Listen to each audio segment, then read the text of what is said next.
everybody. Yeah, there's a story behind the reason why I'm laying in the bed.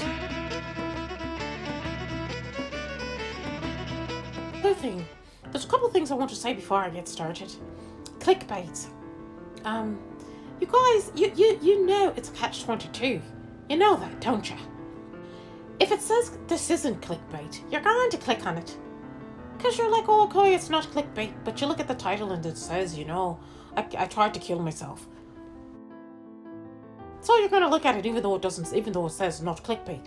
And then if it says clickbait, just trying to see if you're going to click on it. How many of us are going to click on it? I'm going to click on it. But anyway, that's neither here nor there. The other thing, I have a question. And please, you guys, I'm going to read all the comments. So comment for me and let me know. With this whole getting the views and all that.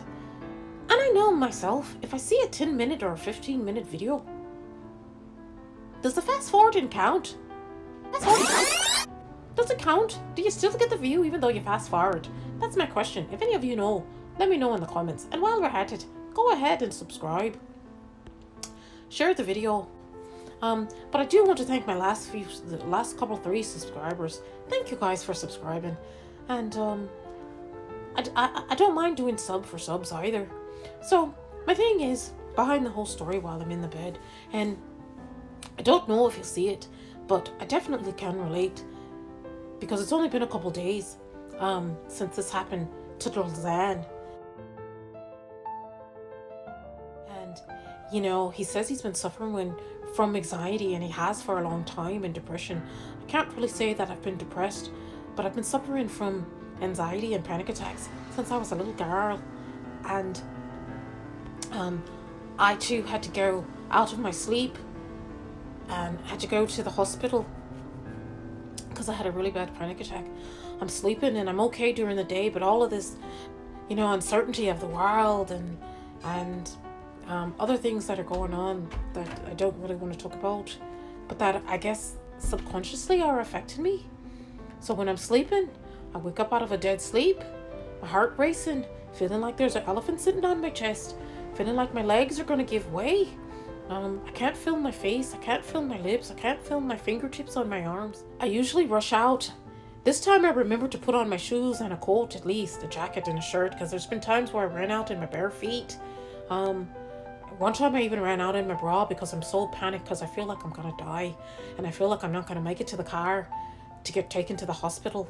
Some of you might say, well, why didn't you just call an ambulance? Because it takes too long, so I can relate. And like I said, I don't know if little XAN is going to see this, but I just want to tell you it gets better. You got to do your breathing. You got to take care of yourself. You got to eat right. You got to put all the nutrients in your body. But taking deep breaths and holding them for 10 seconds and letting them out helps. If that doesn't help, and you believe in a higher power, I'm very spiritual, and that helps me. I do believe in God, and I feel like if you're doing everything right by Him, He's going to do everything right for you. But if you don't, you really have to understand that, I know for me, once I've gone and I got in a checkup, and I know that my heart's okay, and I know that my blood is okay, and I don't have any high blood pressure, and I don't have diabetes or any underlying issues, that it's all mental.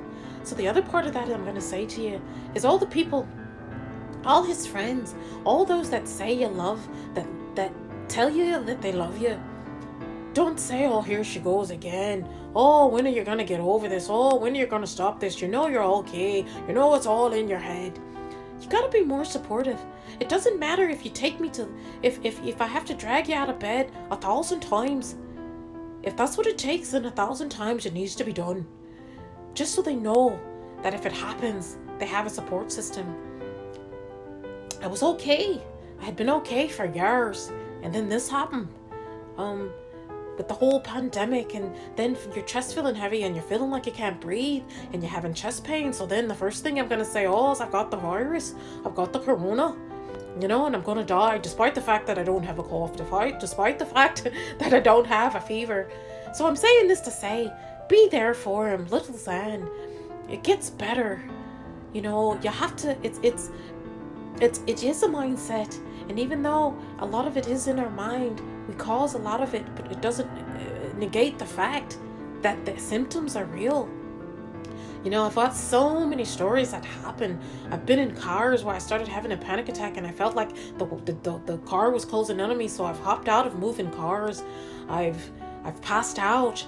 I've made scenes at 3 o'clock in the morning, yelling, you know, I need help, and to wake up and take me to the hospital. I mean, I've done some things because the panic is real. And those, some of you out there can relate. So I'm just saying all this to say, those of you that are in his circle, be supportive, because it really makes a difference. It happened to me earlier today, and that's why I'm laying here in the bed. I had to take a Xanax, and it's got me really sleepy. I woke up and I couldn't feel my arms, and I scratched myself. You probably can't see them, but I ended up scratching myself, trying to get the feeling to come back. And so that's it. It gets better. But in the meantime, going to sleep. And yeah, we'll see you next time. Bye.